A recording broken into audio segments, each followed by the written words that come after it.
This is Casey's story. On April 2nd, 2017, we were sent this image. At first, we didn't know what it was. She didn't look like a dog. She resembled a pig, and we didn't know what happened. Our friends at Pitbull's Rescue Survivors asked if we could help, and we said absolutely.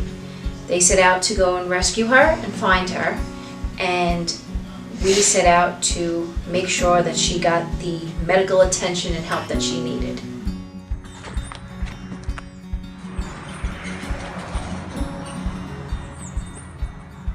Mommy! Hey, girl!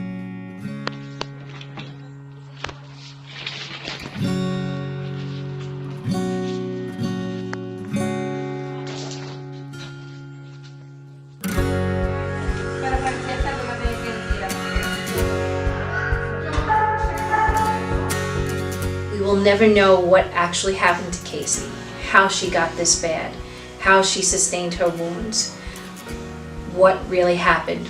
But what we do know, and what we can promise, is that she will never feel pain again. She will never be alone again. And we will protect her for the rest of her days. So here is Casey. Today is Monday and she's doing really good. She's having fun here with us. She likes to run, as you can see. She have no longer the IV fluids and she's responding really good to the antibiotic medicine.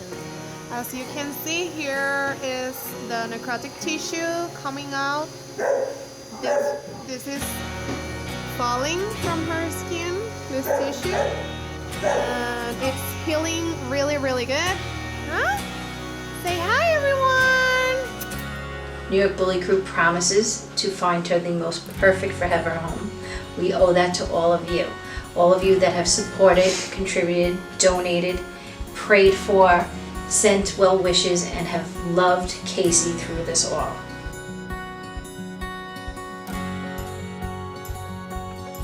Thank you to everyone that has shared, reposted, shouted, showed their friends, their families, this specific story. This doesn't sit well with any of us. This should have never happened. We need everyone to be an advocate for these beloved animals. Not only in Puerto Rico, but everywhere. This is not acceptable. This has to end. Enough is enough. What's going on and how we're treating our companion pets and animals across this globe is horrific. Please be their voice. Please speak for the ones that can't. Please continue to follow Casey's story at www.nybullycrew.org. We're excited to see what the future holds for her. Thank you.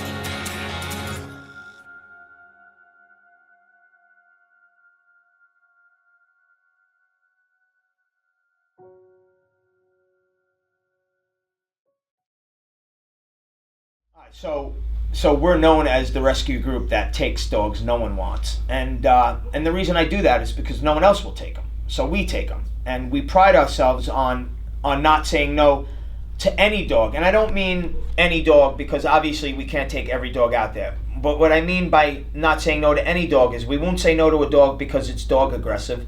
Half of our dogs here are dog-only dogs, and we take them all the time. We will take human aggressive dogs and try to rehab them, and if we can't rehab them, then they'll stay here. Any kind of medical issues, I feel like there's been 3 times in the last 4 months that we've been contacted that people wanted to euthanize these dogs because of simple medical issues. We will never say no to a dog for a certain reason. I mean, obviously we can't take them off because of space, but we pride ourselves on taking any dog at any time for any situation.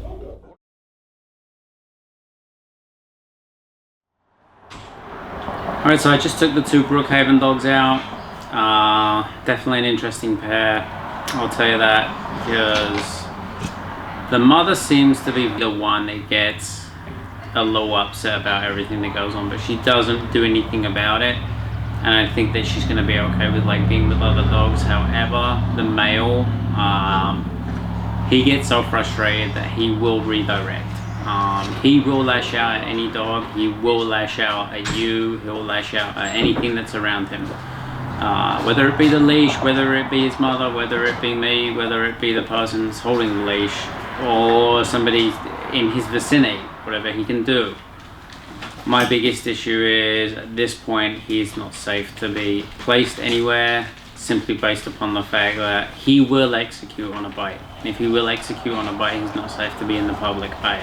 He's also a very street smart dog too. When he was out there, he was scanning the streets. He was looking. He was looking around for an issue or a problem to start with.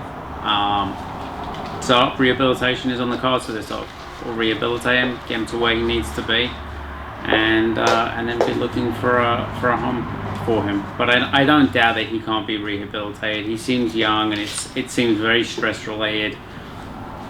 But again, you know, you don't want to force this dog into a corner. He just needs to be rehabilitated, but in the right way. So I think, you know, watch this space right now, because it's going to be an interesting journey with this dog.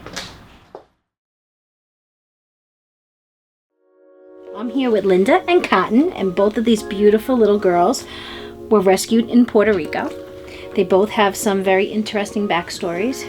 Linda here was rescued with her 4 puppies in a filthy, abandoned house. The images that we were sent was of Linda nursing her newborn pups amongst piles of garbage and filth.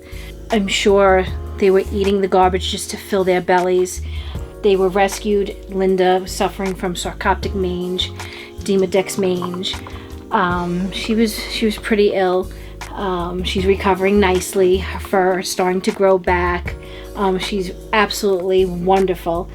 Her pups had some skin issues, and she had 3 boys and a little girl, and they're doing great. They all joined us here at New York Bully Crew not too long ago, and the pups are absolutely adorable, very healthy pups, and our Linda girl here is a wonderful little girl that we were lucky enough to be able to bring to us.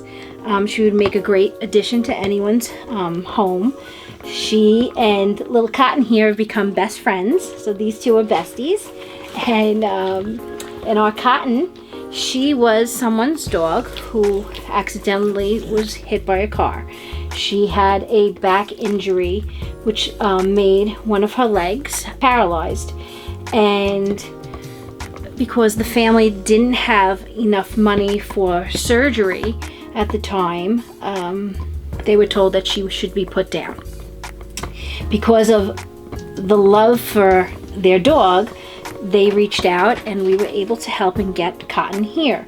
She had a very bad open wound on her back paw where her bone was actually exposed from it being dragged around, and she did have therapy, and we were told that amputation would be best. But luckily for little Cotton, Craig and his lady worked very, very hard on her therapy and also her wound care. And we are pleased to say that Cotton's wound is completely healed. There is no exposed bone or tendons or ligaments, and she walks and runs and hops and plays just like any other normal dog. She is a beauty. She's a very petite little girl, and she would absolutely make a great addition again to someone's pack or to their household. If you would like to inquire or fill out an adoption application for either one of these beautiful little girls, please visit nybullycrew.org. We were very lucky to be able to help and save these two.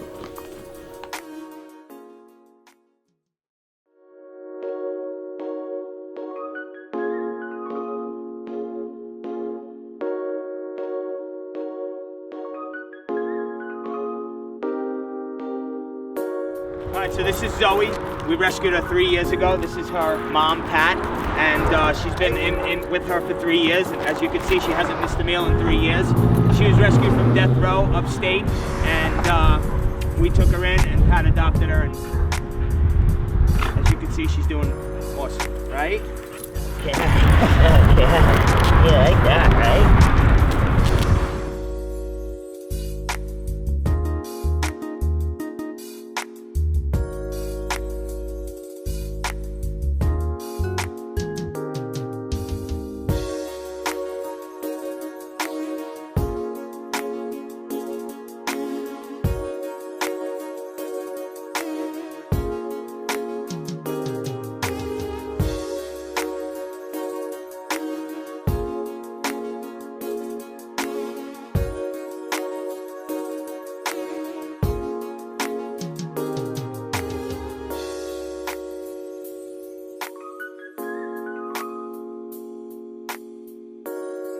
So I'm here with Maui, who just joined us today at New York Bully Crew, all the way from Puerto Rico. When he was found, he was in really bad shape. His skin was just horrible. He was definitely neglected and living on his own. He has made such a transformation and he looks great now. And he is up for adoption at nybullycrew.org. So if you're interested in making him the newest member of your family, you can fill out an application and take him home.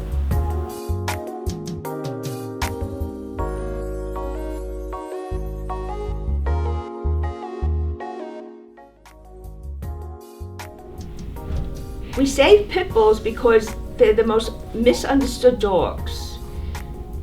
There are no bad dogs, there are bad owners. And a lot of bad people buy pit bulls or breed them or do whatever for the wrong reasons. They're very loving, wonderful animals. And people just have the wrong idea about them, and that's why we want to try to save as many pit bulls as we can. The best part of this rescue is when somebody comes in and adopts a dog from us. And the look on their faces, and I just feel so happy for the dog because we do the best we can here, but this is not a home. A dog should sit on somebody's couch, lay on somebody's bed, and have a child stroking them and petting them and, playing with them. The most joy I get out of the rescue is when one of the dogs goes home with a family.